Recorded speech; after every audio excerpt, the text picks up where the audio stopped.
Fan बस अपनी बहन को गले का हार पहनाने में मदद कर रहा था। उसके पति ने गलती से उसे देख लिया। उसे गलतफहमी हो गई कि उसकी पत्नी उसे धोखा दे रही थी। अगले दिन औरत को यह जानकर बहुत हैरानी हुई कि वो जुड़वा बच्चों की मां बनने वाली है। जब उसने खुशी खुशी अपने पति को इस बारे में बताना चाहा तो उसके पति ने रूखेपन से जवाब दिया कि वो बिजी है। फिर उसने फोन काट दिया। पर किसे पता था कि अगले ही सेकंड उसका पति फिर से उसके सामने आ जाएगा। अपने पति को सीधा अपनी रखैल की तरफ जाते देख वो तुरंत समझ गई कि उसका पति उसे धोखा दे रहा था। वो दौड़कर अपने पति को खरी खोटी सुनाना चाहती थी, पर वो ऐसा नहीं कर सकी क्योंकि आज उसकी सास की बर्थडे पार्टी थी और उसे बड़ी तस्वीर को ध्यान में रखना था। वो बस अपने गुस्से और दुहक को अंदर ही अंदर दबाकर रह गई। जब वो अपने कमजोर शरीर को घसीटते हुए अपनी सास की बर्थडे पार्टी में पहुंची तो उसकी सास ने उसे रूखेपन से देखा। इसके बावजूद उसने अपनी सास के लिए लाखों का एक बैग तैयार किया था, पर उसकी सास ने उसकी तरफ देखा तक नहीं और कहा कि ये सस्ता कबाड़ है। उसने जल्दी से अपनी सास को समझाने की कोशिश की। उसकी सास ने फिर भी उस पर विश्वास करने से इनकार कर दिया। उसने यहाँ तक कि उसका मजाक भी उड़ाया, ये कहते हुए कि उसके जैसी गिरे हुए स्टेटस वाली इंसान को उसके बेटे की बहू बनने का कोई हक नहीं है। इस वक्त पर उसके पति ने भी उससे कड़वाहट से बात की। जलील होकर उसने मजबूती से अपने पति से तलाक लेने का फैसला कर लिया। उसने सोचा कि वो अकेले ही बच्चे को पाल लेगी। तभी उस रखैल ने औरत के हाथ से शांति का ताला गिरा दिया। उसने औरत का हाथ पकड़ा और दोनों एक साथ पूल में कूद गई। सीईओ ने रखैल को पानी में गिरते देखा और तुरंत उसे बचाने के लिए कूद पड़ा। उसने ध्यान ही नहीं दिया कि उसकी पत्नी भी पानी में थी। एक मेहमान के याद दिलाने के बाद ही उसने अपनी पत्नी को बचाया। ये देखकर रखैल ने औरत पर उसे पानी में धक्का देने का इल्जाम लगाया। उसने ये भी कहा कि औरत उसके पेट में पल रहे बच्चे को नुकसान पहुंचाना चाहती थी। औरत ने तुरंत सफाई दी, पर वहां मौजूद एक भी इंसान ने उस पर विश्वास नहीं किया।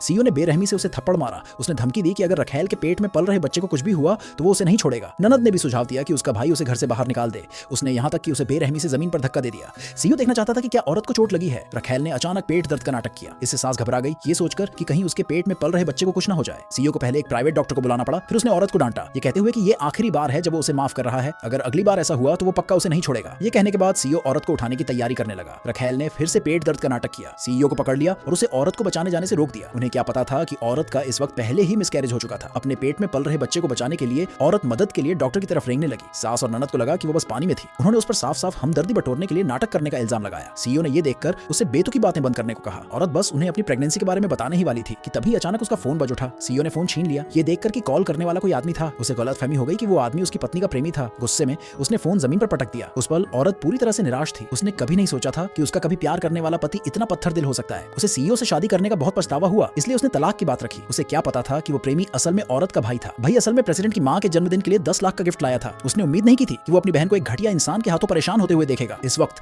वो अपने अंदर के गुस्से को नहीं रोक पाया। उसने कसम खाई कि जिसने भी उसकी बहन को परेशान किया है वो उन्हें इसकी भारी कीमत चुकाने पर मजबूर करेगा। हालांकि लड़की सीईओ से बहुत निराश थी और उसने अपने भाई से उसे घर ले जाने को कहा। उसे हैरानी हुई जब सीईओ को उनकी नजदीकियों से गलतफहमी हो गई कि उनका कोई नाजायज रिश्ता है और उसने उस आदमी से अपनी पत्नी को नीचे उतारने की मांग की। उस आदमी ने पलटवार करते हुए पूछा कि क्या उसके बगल वाली रखैल उसकी पत्नी नहीं थी। सीईओ के पास इसका कोई जवाब नहीं था और वो सिर्फ उन्हें जाने दे सका। अचानक उसे लड़की के मिसकैरेज की बात याद आई और वो बाहर भागा, ये साफ करने के लिए कि क्या हुआ था, पर वो आदमी पहले ही लड़की को बहुत दूर ले जा चुका था।